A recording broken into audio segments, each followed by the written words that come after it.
be my rants and gems. How do you buy real estate in the metaverse? So the first thing is you have to have crypto. If you're going to use a credit card, it's very limited as to which credit cards you can actually utilize. Okay. And then you would go to a space like, let's say, OpenSea or Solana's world like Magic Eden. And there's all these different platforms that allow you to actually purchase virtual real estate. So depending what world you're interested in, like then you would go to the platform that's according. If is it Ethereum-based world? Is it Solana-based world? Is it something where you need like gaming tokens and it has its own world altogether like Engine? Or like if you look fast forward, people talk about Sandbox a lot because kids are making money. Like my son has made money on Sandbox. Really? And so like that's a metaverse in itself. And so a lot of these different worlds have their own platforms. As well as the main platform, like an OpenSea type platform or that Rarible or Mintable that you can also purchase. So let me ask you this, because I tried to buy something in the metaverse. But see, I think I messed up because I Googled trying to do it. Then I did something on Sandbox and they wanted me to connect it to my Coinbase. And it was like a lot going on. Can you just tell people exactly where to go? What is a website they can go, like the first elementary website to buy just a little piece of land in the metaverse just to get started? It's like flipping your first house. Absolutely. So I'll be honest with you, I hate to admit it, but probably the best one right now for everyone who's introductory into the space would be probably OpenSea, which is why I mentioned it. OpenSea.io. OpenSea? Mm-hmm. Okay. It's OpenSea.io. Okay. And the reason why I choose that one because it has the widest range of tokens it accepts, including different networks like the Polygon network, which can help you on gas fees, because we hear a lot about how expensive gas fees can be for Ethereum. And then it also allows a lot of different, like if you have a Trust wallet, Trezor, if you have a Ledger Nano, which are different hot and cold wallets, right? What are hot and cold wallets? Are online wallets or hot wallets, which is like a MetaMask or a Phantom wallet. And then you also have like a cold wallet, which is like a Ledger Nano or a Trezor. And these wallets, like let's say you want to not leave all your crypto online, that would be a cold wallet. Okay. And then you have exchanges like Coinbase and Gemini. And so the first step is get your money from an exchange, in my opinion, just because you want to be safe and you want to ensure that there is like a two-step verification and you can lessen the chance of being like phished or having someone pull money from your account, your bank account. You transfer that to like a MetaMask or a Phantom wallet, and depending which world you're trying to purchase from.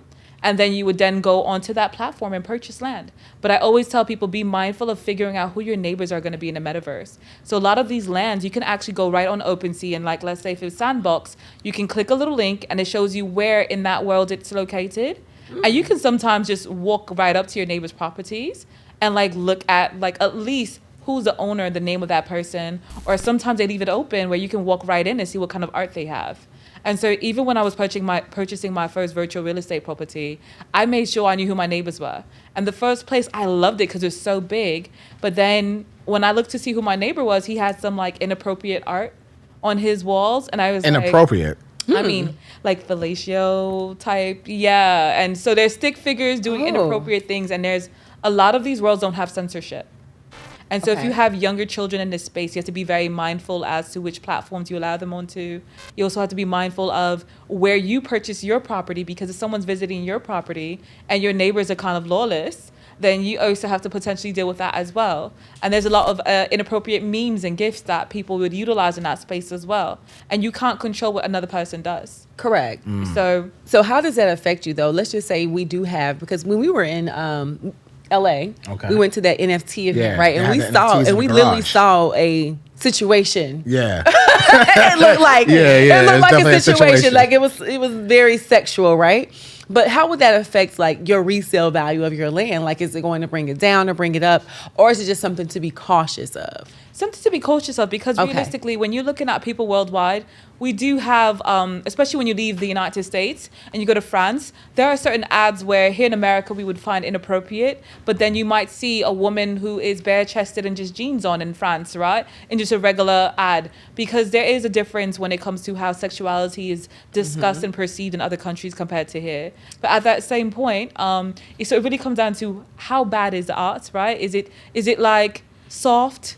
Is it PG, or is it, because now PG-13 is a little bit different now in the news. Correct. Right? Yeah. Or is it something that's like, oh my God, no one should be looking at this. They should be, afraid to watch this. You might get added to a list. And so there's different levels, and you just have to kind of gauge that as well.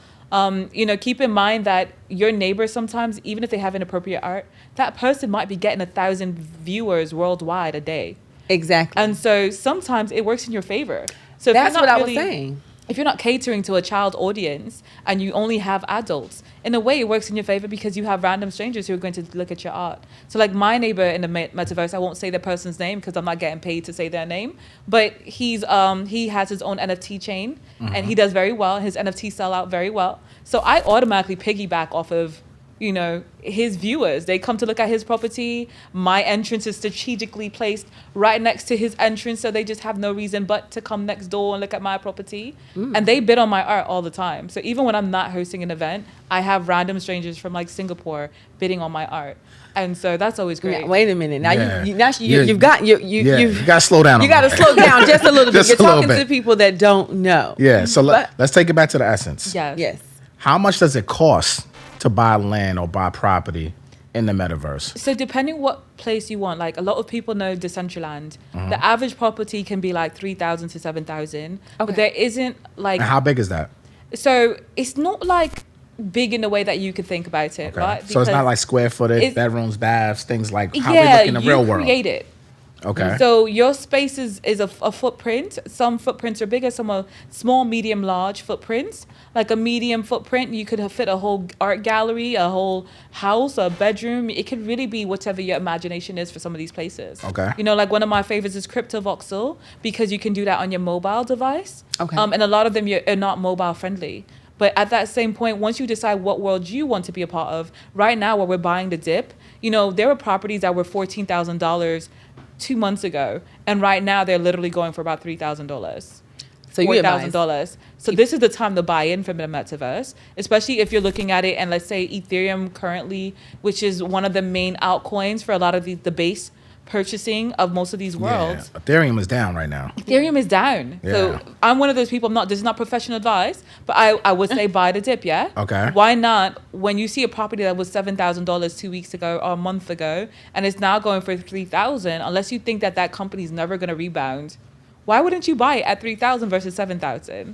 And I bought on a dip when I bought one of my properties, and I bought it at 4,300. And literally 9 hours later, because I bought it around like midnight, by 10 a.m. the next day was at $7,000 value. And people were bidding on it. Because also keep in mind, it's how much are people bidding on the property and the floor price. The floor price is basically the low. It's kind of like when you look into real estate in the real world and you think about comparables and you're like, okay, what is the base minimum people are getting for a property? The floor price in the metaverse is the same. And it kind of lets you know if you were to just put it as a buy now, this is the minimum that you would get for your property. And that doesn't stop people from overbidding depending how rare your property is or who your neighbor is.